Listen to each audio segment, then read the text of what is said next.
NBA를 대표하는 스타들 중에는 르브론 제임스처럼 일찍이 탁월한 기량을 갖춰 리그에 입성하자마자 슈퍼스타로 자리매김한 떡잎부터 달랐던 유형이 있습니다. 반대로 처음에는 별다른 주목을 못 받았지만 서서히 알을 깨고 성장하는 대기만성형 스타들도 볼 수 있는데요. 벤치를 지키는 롤플레이어에서 올스타 선수로, 에이스 스토퍼에서 막을 수 없는 에이스로 거듭난 이 선수는 바로 지미 버틀러입니다. 현재 리그 내에서 2점을 고집하면서도 클러치에 강한 올드스쿨 스타일에 승리를 위한 투지가 넘쳐 동료들에게 더 많은 노력을 요구하는 모습은 흡사 마이클 조던을 연상시키는데요. 빛나는 무대에 서기까지 누구보다 힘들었던 과거를 극복해내야 했던 인간 승리의 표본인 지미의 농구 인생을 리와인드해 봅시다. 1989년 9월 14일 휴스턴에서 태어난 버틀러는 매우 불우한 유년기를 보냈습니다. 그가 태어나자마자 아버지는 가족을 버리고 도망쳤고 13살이 되던 해에는 어머니에게 버림받게 되는데요. 내 얼굴을 보고 있는 것만으로도 짜증난다라는 말을 듣고 집 밖으로 내쫓겼습니다. 안정감을 느낄 수 있는 가족이나 가정이 절실했지만 주변 어디에도 지원받을 곳이 없어 몇 주 단위로 친구들의 집을 옮겨 다니며 신세를 졌습니다. 그러던 와중 인생의 전환점이자 한 줄기 희망이 되어줄 친구를 만나게 되는데요. 그의 이름은 조던 레슬리. 고등학교에서 농구라는 공통 관심사로 절친이 되었고 지미는 꽤 오랜 시간 그의 집에서 시간을 보내게 됩니다. 이 기간이 길어지자 레슬리의 어머니 미셸은 고민에 빠졌습니다. 몇 주 동안 재워주는 것도 쉽지 않은 일인데 이미 그의 집에는 7명의 아이가 있었기에 이틀 이상은 머물지 말아달라고 말했다고 합니다. 하지만 오갈 데가 없는 지미는 이틀이 지난 후에도 떠나지 않았고 그때는 레슬리의 남동생이 지미와 함께 지내고 싶다고 적극적으로 설득하면서 그를 자신의 가족으로 받아들이기로 결정했다고 합니다. 버틀러는 레슬리의 부모로부터 뒤늦게라도 따뜻한 사랑을 받을 수 있었고 동생들에게 모범이 되어달라는 부탁을 그대로 지키면서 성실하게 학교 생활에 임했습니다. 고등학교 졸업반 때 지미는 농구부 주장을 맡았고 평균 19.9득점, 8.7 리바운드를 기록하면서 교내 에이스로 활약했습니다. 그러나 그가 소속된 고등학교는 전미체육협회에 등록되어 있지 않았기 때문에 이때까지는 스카우터들의 주목을 받진 못했는데요. 일단 당장은 꿈을 포기하지 않고 집 근처의 타일러 주니어 칼리지에 입학해 농구를 쉬지 않았습니다. 신입생 시즌 불이 붙는 날에는 30-40득점도 몰아치면서 기량이 발전된 모습을 보여줬고 디비전 1 소속의 상위 대학으로부터 입학 제안을 받게 됩니다. 이 시점 미첼은 농구 선수의 길뿐만 아니라 좋은 교육과 학위도 중요하다라고 말해줬고 지미는 그 조언을 따라 마켓 대학교를 선택했습니다. 입학 첫 해에는 출전을 거의 하지 못하면서 좌절감을 느껴 어머니에게 수시로 집에 돌아가고 싶다고 하소연했지만 그 과정이 성숙해지는 단계라는 독려를 받게 되고 포기할 수 없게 된 상황에서 한 단계 더 성장하게 됩니다. 감독의 혹독한 트레이닝을 완벽히 소화해냈고 곧 NBA로 진출할 선배들에게 경험치를 전수받으며 이상적인 팀의 리더로 거듭났습니다. 졸업반 시즌에 팀을 NCAA 토너먼트 16강까지 이끌면서 걸출한 수비 능력과 굳은 일도 마다하지 않는 터프한 모습을 보여준 버틀러는 2011년 NBA 드래프트에 도전하게 됩니다. 하지만 자신이 선택을 받을 수 있을지 확신이 서지 않았던 지미는 드래프트 현장에 오지 않고 가족들과 TV로 드래프트를 시청했는데요.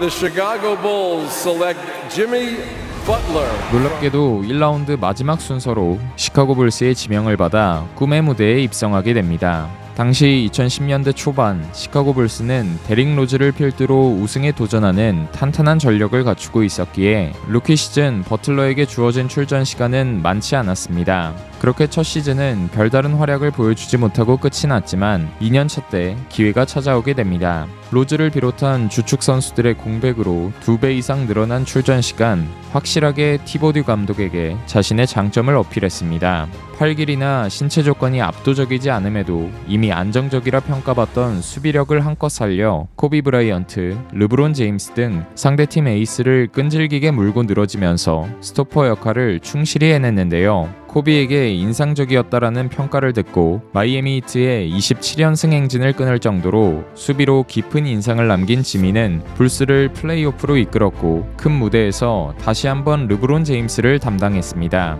1차전 마이애미 원정에서 르브론은 6탄전도 마다하지 않는 황소 수비에 고전했고 버틀러는 21득점 14리바운드로 더블더블을 기록하면서 승리를 이끌었습니다.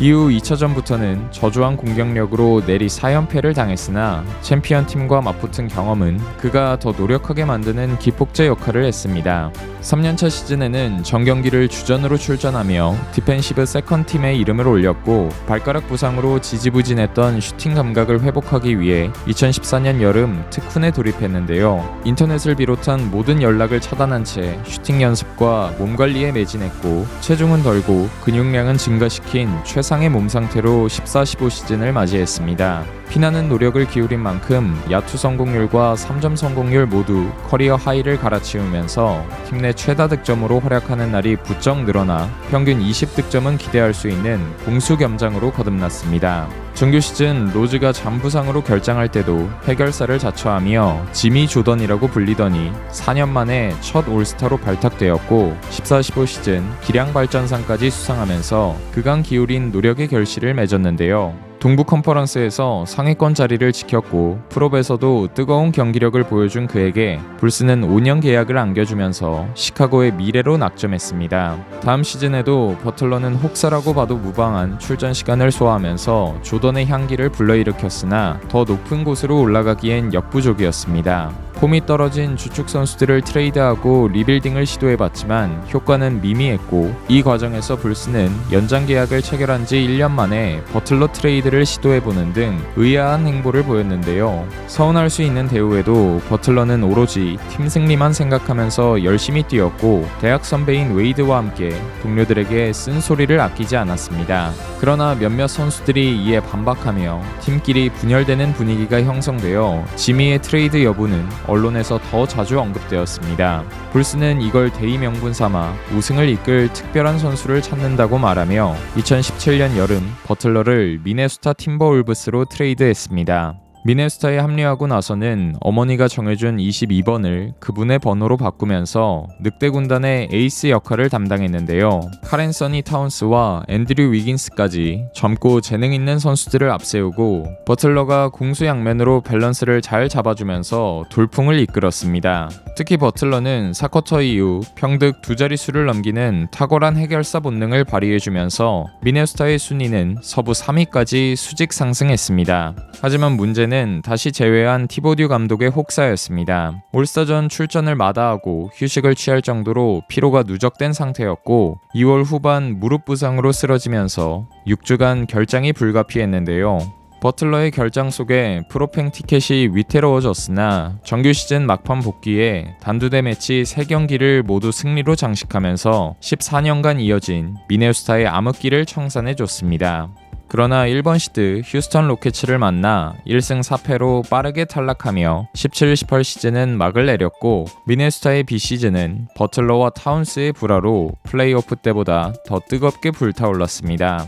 매경기 최선을 다하는 버틀러의 입장에서는 자신보다 더 뛰어난 재능과 피지컬을 가지고 있음에도 전력을 다하지 않는 것이 불만이었고 경기에 임하는 자세에 대한 입장 차이는 결국 극단으로 치닫게 되는데요.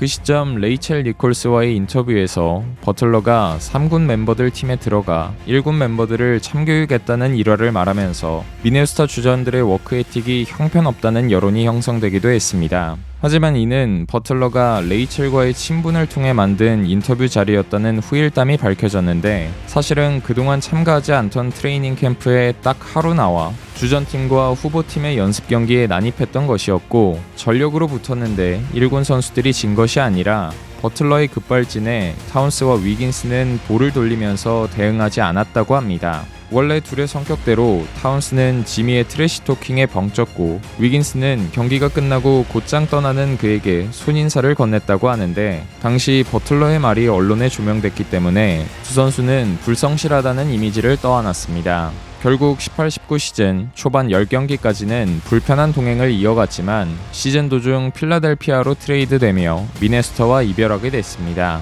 이 사건 이후로 확실하게 결과를 이끈다, 지나친 에고로 팀 케미를 해친다와 같이 지미에 대한 평가는 반반으로 갈렸는데요. 젊은 꼰대, 꼰틀러라는 별명이 생긴 지미는 과연 다음 팀에서도 납득할 만한 결과를 만들어냈을까요?